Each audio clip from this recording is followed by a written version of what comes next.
Rob Tebbutt for Boxing News. Delighted to be joined by Joshua Buatsi. We are here in Fight Week, which can mean only one thing: the glorious beard and the hair is back. How are you, Josh? I'm cool, man. I'm good, thank you. I've been trying to comb my hair all day, but this is the best I can get to look, Rob. At this point, it is what it is, man. But I'm good, thank you. We like that. When we see the war beard and the war hair, it means that we're a few days away from battle, Josh. Isn't that right? So, yes, sir. We're a few days away, I think 5 or 6 days. But yeah, it means that the time is near, and I'm looking more forward to that than I have been to the last few days. Where have you been, Josh? I'm always keen to catch up where you've been and where you've been off to. You've been over in the States, you've been over here. I saw you in the gym the other day at Churchill's. What have you been up to? Predominantly in the States. I came back to England, I think, a week ago. Churchill, I just came passed by there to see a few people and then kept it moving. Yeah, you got to see your old mate Castillo as well, who was in the gym with Chris Eubank Jr. It was nice to be reacquainted with him. For sure, his new teeth is looking good as well. So fair play to him. He's going to really enjoy that. I'll clip that out to him and send it to him. Last time I saw you, you were fighting a very good friend of yours in Dan Aziz. Would it be fair to say that you're not as friendly with Willy Hutchinson? Yeah, fair statement. Obvious statement as well. I've known Dan for over 10 years, sparred many rounds with him.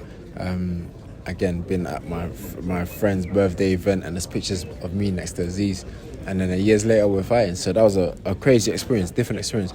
But what's happening now with Hutchinson is more of the vibe of fighting someone that you're not really fond of, couldn't care less about, and you're going to fight them. This is the first time. Well, I'm going to ask you, has he got under your skin? Has there been moments where you've had that kind of that blood boiling? Because I think it's fair to say we saw a side of you not accustomed to seeing all that often a few weeks ago when you first met. Yeah, I think it's a side that people haven't seen. It's a side that's almost been there, and people that grew up with are like, all right, cool. But it's a side that maybe the boxing people haven't seen, so they're like, what's going on?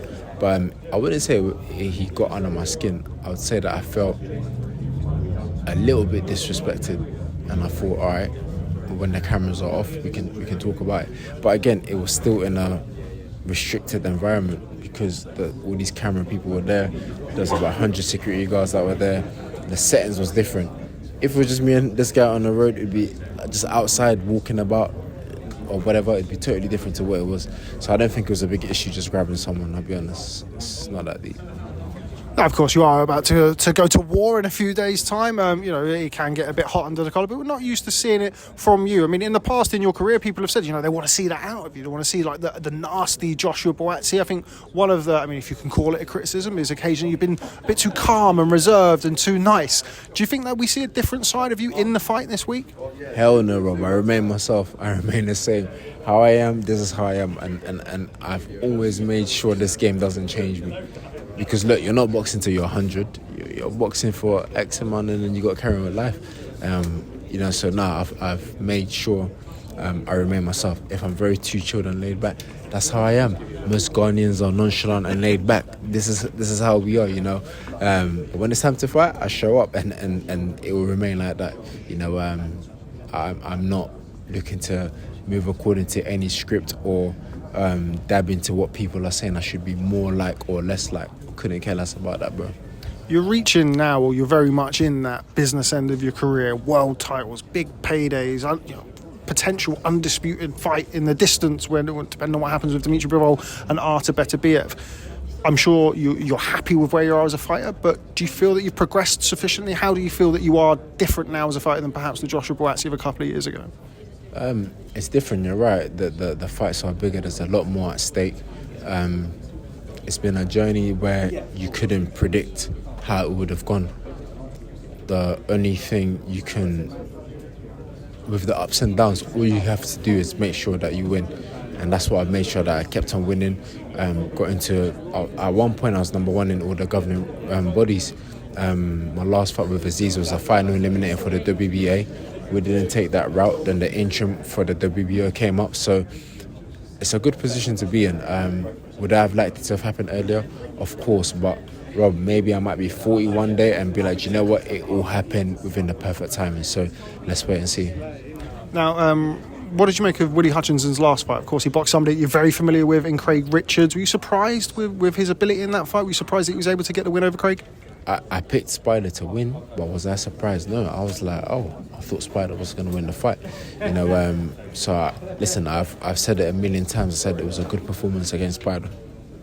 Now, I know, let's just say you have differing views or differing memories on the alleged sparring between yourself and Willie back in the day. I'm sure you've been asked this question umpteen times, so I'm going to try not to bore you. But what can you tell me about the time that you sparred, or perhaps you can't remember the time you sparred with Willy Hutchinson? We sparred twice in Sheffield. And in the previous interview, I was saying that, look, in Sheffield, we spar so many people. And I remember sparring him. Do I remember every spar I've had with everyone? No. But one spar that I wouldn't forget is if someone gave me a hiding. I'll never forget that person or the hiding I took. So when he says that, I'm like, bro, if you did give me a hiding, I would remember it. I got a hiding from a guy in Ghana. I don't know his name, but I remember his face and I remember the hiding that I got from. That's the fact there. Whenever I go to Ghana, the boxing gyms, I always ask, where is he? How is he? Because that beating I got when I was 18. So like now I'm like, if he still boxes, let's spar. Look, I hear it, but like I said, as a fighter, you will never forget anyone that gave you a hiding. Because that guy from Ghana, about 13 years now, I still don't forget it, How much are you looking forward to boxing at Wembley? Big time. Done the O2, done the Wembley Arena, which was the smaller one, so now moving to the Wembley Stadium, you see the levels. So I'm looking forward to it. It's a beautiful card to be on. Great fighters all around, every fight, talented athletes, and of course it's Rio season, so it's a good one, man. Now, I'm not silly enough at this stage, 5 days out from a fight, to ask you about another fight or anything else in the future. But, my job out here, you hear some interesting things on the circuit. Mr. Buatsi, Mr. Yard's name, again, popping up, linked to yourself. Now, again, I'm not going to make the mistake that I've made it several times over the years. Could we see that, if all things go well, according to plan? Is that a fight that we could see sometime in the future? I've tried to be as vague as I can, Josh. Yeah, I think if after this fight the belts are not up for grabs, I'm going to look for activity. And I think that's still a fight that people are interested in. It's a fight that I'm interested in myself. So, of course, when you look at if the title's not available immediately, who's next in line or who would I like to fight? It would be a Yard fight.